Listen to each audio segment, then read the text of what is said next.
So I'm here with Oscar Pierre from Glovo, the major global on-demand delivery business, what they call quick commerce. Thank you very much for being on the interview. Thank you. So Oscar, I want to ask you a question. How did Glovo start? Where did this idea come from? And where are you going? Yeah. So Glovo started in late 2014, early 2015. To be fully transparent, I was just looking for an adventure to get out of the big corporation. I'm an aerospace engineer, Wow.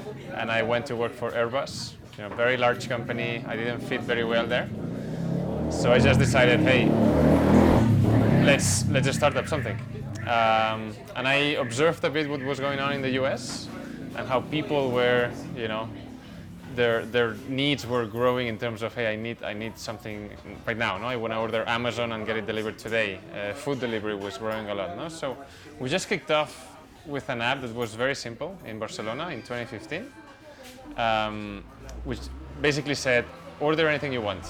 And people typed it in, as in a text box, as if it was a message.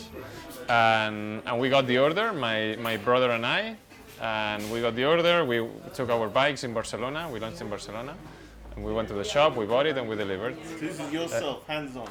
Yeah, the beginning was my brother and I. Wow. And it was like that for 6 months, more or less. And then finally we could raise some money from local business angels. And then we started thinking, about other categories, like launching a category for restaurants, a category for supermarkets, for pharmacy, for flowers. Start engaging with the local stores, right? Not only going to the stores to buy something, but actually having them as partners, right? Like building a shop inside Glovo. And yeah, since then it's been growing very fast. We've done a lot of geographical expansion. Now we got super ambitious. When we saw that that Spain was working, Spain and Italy were starting to work with very little money. We always had very little funding. We said, hey, we can build one of the biggest tech companies in Europe. And for that, we need to grow our markets, our total addressable markets. So we started going massively fast into expansion. We went to South America. It worked well. Then we went to Eastern Europe, and it worked even better. Romania, Ukraine. And then we tested Africa with Morocco and Kenya at the beginning. And Like 2 years ago, yeah? 3 years ago 3 almost. years ago, okay. Yeah, 2 or 3. And super happy now. Now in 2021 that we have more access to capital and our markets in Europe are a bit more consolidated, I think this is the year where we are starting to invest seriously in Africa. Until then it's been very, very little funding. Our teams there have been running and building this with almost no budget. And now finally we're investing well.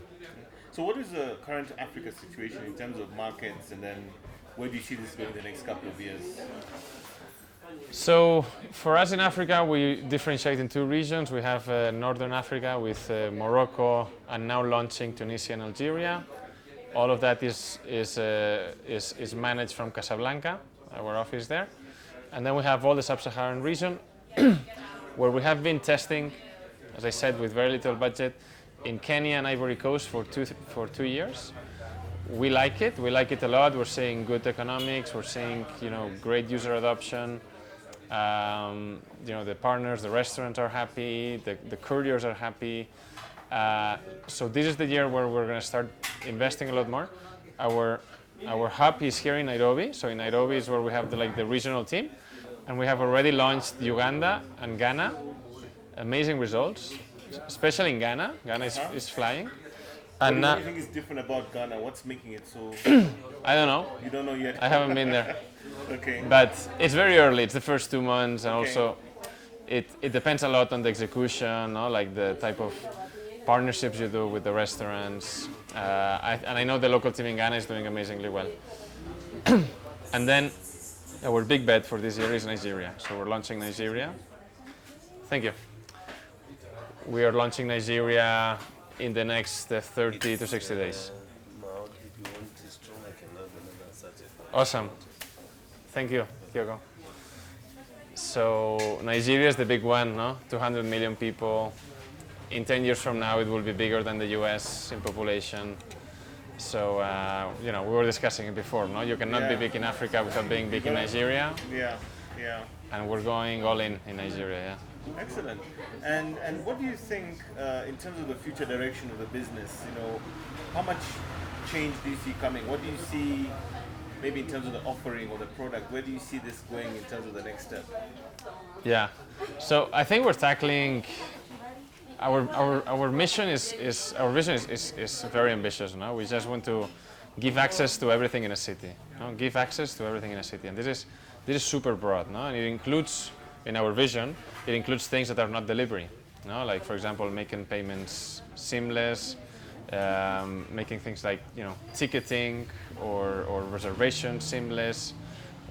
You know, if you have a problem with your TV is not working at home, like Or maybe the home services, yeah. home services. So these are things that we have for the very long term, and the similarity we do is Amazon started with books, and we started with restaurants. No, and I think restaurant delivery is a great point to start because everyone eats, and everyone loves some food brands. So we partner with these food brands. People come to Glovo a lot. They get quite engaged. No? It's a very recurrent service. But we're thinking very broadly. Now our second big step is groceries. So Okay. groceries is our big focus for this year.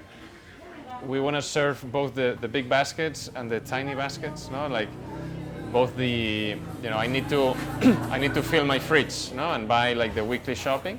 But also I need something now in 10 minutes because I need diapers for my baby. Yeah. So we're tackling both, and it's very exciting. And I think it's the most complex e-commerce of the world, groceries, right? It's because in every order you have to deliver a lot of SKUs, a lot of units. The visibility of those SKUs in the offline retailers is not great. Most of them, they don't know what they have in the store. And you can deliver great, if you have a basket of 30 items, you can deliver 29 great, and you miss one, and the customer will be very angry. No? Yeah, And they will I've complain had a that lot. experience before. Yeah, great. And yeah, I think for me, that's really great. Thank you so much. for Thank your you. Insights on the business and course. Africa plan, and really excited to hear about Nigeria and what that's going to look like for you. But more importantly, I think just going back to that whole, I think value proposition of doing pretty much delivering anything, and now down the road now any service potentially. I think really means that Glovo has a great future in Kenya and in Africa. Cool. Thank you. Glad to hear. Thank you. It's a wrap.